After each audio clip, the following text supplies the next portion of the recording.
In a quiet corner of a small-town diner where the ceiling fans hummed softly and the neon open sign flickered like a tired heartbeat, at the end of a long day, a young waitress named Emma Brooks moved from table to table with a polite smile that wasn't quite strong enough to hide the exhaustion in her eyes. Her pale blue apron was stained from coffee spills and grease smudges, and her hands were dry and cracked from constant washing.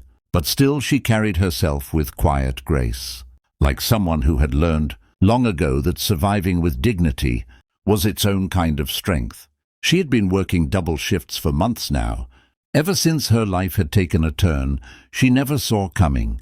Her father, once strong and full of laughter, now lay in a small care facility after a stroke took away his speech and movement, leaving Emma as the only one to support him.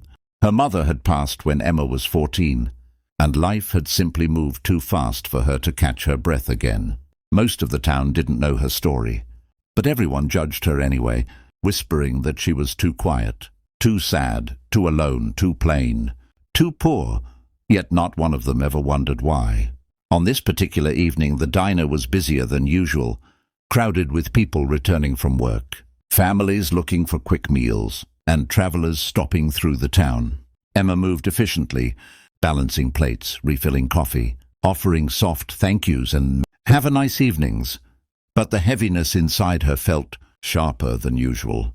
The town's wealthiest woman, Mrs. Karen Whitlock, had taken the large table by the window, a woman known for her designer handbags, manicured nails, and voice sharp enough to shatter glass. She always came in once a month, always ordered the most expensive items on the menu, and always treated Emma like she existed only to serve her. Tonight she wasn't alone. Her friends were with her, all dressed in expensive jewelry, laughing loudly, their perfume filling the air like a heavy cloud. "Emma!" Mrs. Whitlock snapped her fingers, loud enough that several heads turned. "We've been waiting. You're awfully slow today." Emma bit back her instinctive flinch and approached with her notepad. "I apologize, Mum. We've been a bit short-staffed tonight." "What may I—" "Don't explain," Mrs. Whitlock interrupted. "Just do your job properly," her friends snickered, eyes flicking up and down Emma as if she was something beneath them. Emma nodded and took their orders, trying to ignore the burning humiliation climbing her throat. She delivered drinks, took plates, endured whispers spoken loudly enough to be heard. She probably didn't even finish high school. Look at her shoes, so worn. Honestly, some people just don't try. Emma's chest tightened, but she swallowed it all because she had to. Her father needed her. Her life depended on these wages. At a small table near the counter sat a little girl, perhaps 9 years old, with big brown eyes and braids tied with blue ribbons, accompanied by her father, a tired but gentle-looking man who seemed like he didn't have much, but had enough love to fill the spaces where wealth could not reach. The little girl, Lily, watched Emma with an unusual attentiveness, her eyes following the waitress's every movement, noticing the way she straightened her shoulders after every insult, the way her eyes dimmed when she turned away from unkind customers, and the way she smiled even when it clearly cost her something to do so. "Daddy," Lily whispered, tugging her father's sleeve. She looked sad. Her father glanced up from his coffee, watching Emma for a quiet moment. "Sometimes people carry heavy things," he said gently, "even when we can't see them." Meanwhile, the wealthy table's food finally arrived. Emma served each plate carefully, despite her trembling hands. Just as she stepped back, one of the women gasped dramatically. "Ugh, this is cold! Do you expect us to eat this?" Emma blinked. The food wasn't cold. She had just brought it out fresh, steam still rising. But the woman shoved the plate back at her anyway. "Take it and bring it back hot," another added. "Honestly, maybe you should look for another job. Something easier, like sweeping floors." Laughter erupted, loud, cutting, cruel.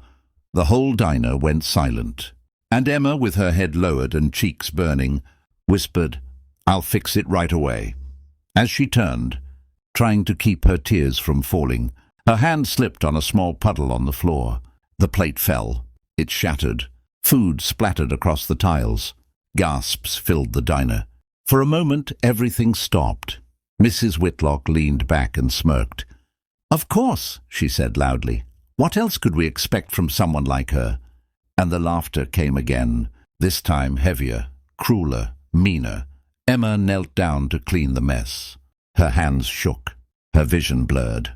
She felt the shame wrapping around her like chains, dragging her deeper and deeper into a darkness she fought daily to escape. That was when the little girl stood up. Without hesitation, without fear, she walked right across the diner floor, and she knelt beside Emma.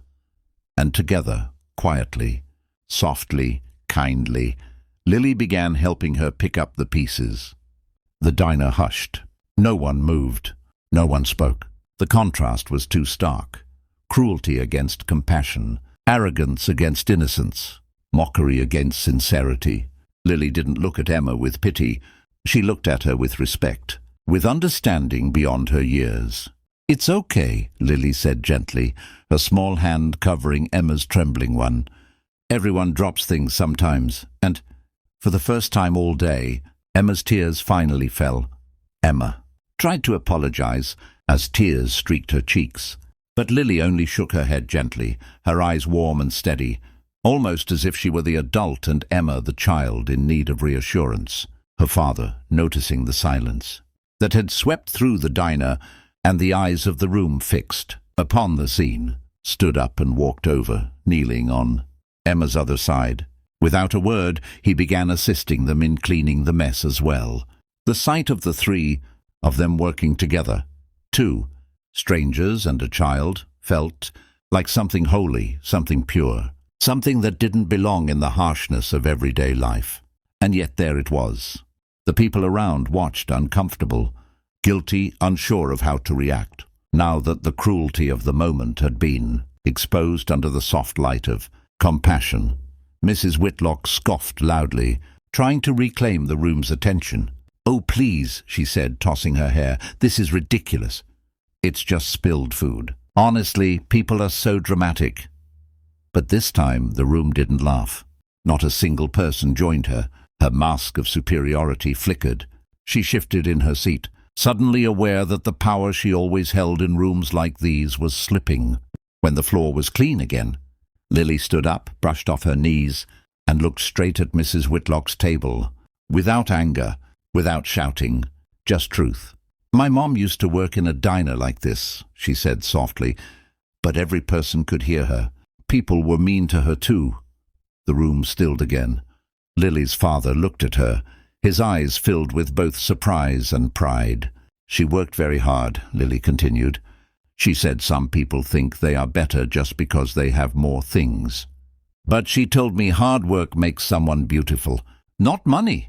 Mrs. Whitlock's friends looked away, uncomfortable now, and one of them slowly placed her fork down. Emma felt something warm bloom inside her chest.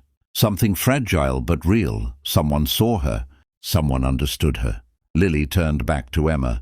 "I think you are very beautiful," she said simply. And Emma broke. Not in the way people break when they fall apart, but in the way someone breaks when a locked and frozen part of their heart finally cracks open, allowing warmth to return after a long winter. She knelt and wrapped her arms around Lily, holding her like a lifeline. Lily hugged her back without hesitation. The moment felt like sunlight. When Emma returned to work, she expected to feel humiliation, but instead she felt lighter, as if a burden she had carried for so long had been lifted, simply because someone had finally seen her struggle. The other customers treated her differently now, softer, kinder, with nods of acknowledgement, not pity, respect. When it came time for Lily and her father to leave, he approached the counter where Emma stood. He slid the bill toward her, along with a tip that made her blink. It was far more than expected. "You didn't have to," she began, but he shook his head. "Sometimes," he said, "people need reminding that kindness exists. You reminded my daughter of that tonight. So let us remind you too." Emma held the money to her chest, not because of the amount, but because of the meaning behind it. Lily leaned over the counter and whispered, "Don't let people like her make you think you don't matter." Emma promised she wouldn't. Later that night, after closing, Emma visited her father's care home. She sat by his bedside, holding his hand, telling him about Lily and the moment that changed her day. His hand squeezed hers, weak, slow, but real, his way of telling her he was still with her. And Emma cried again. But this time the tears were different. They were full of hope. The next week, news of what happened at the diner had spread through town. People began to see Emma differently, not as the quiet, worn-down waitress, but as someone strong, enduring, worthy of respect. Mrs. Whitlock came back one afternoon, but this time she didn't mock or criticize. She sat quietly, ordered without fuss, and left a generous tip. Not because she suddenly became kind, but because she had been reminded that cruelty reflects more about the person who gives it than the one who receives it. Lily and her father continued to visit the diner, and slowly they became something more to Emma, friends, family, a reminder that sometimes strangers walk into your life not by accident, but because something inside you was waiting for them. And Emma learned something too, that even when the world is heavy and cold, it takes only one small act of kindness to warm it again. And it wasn't Emma who had changed the diner that night. It was a little girl who simply saw what no one else did. Me.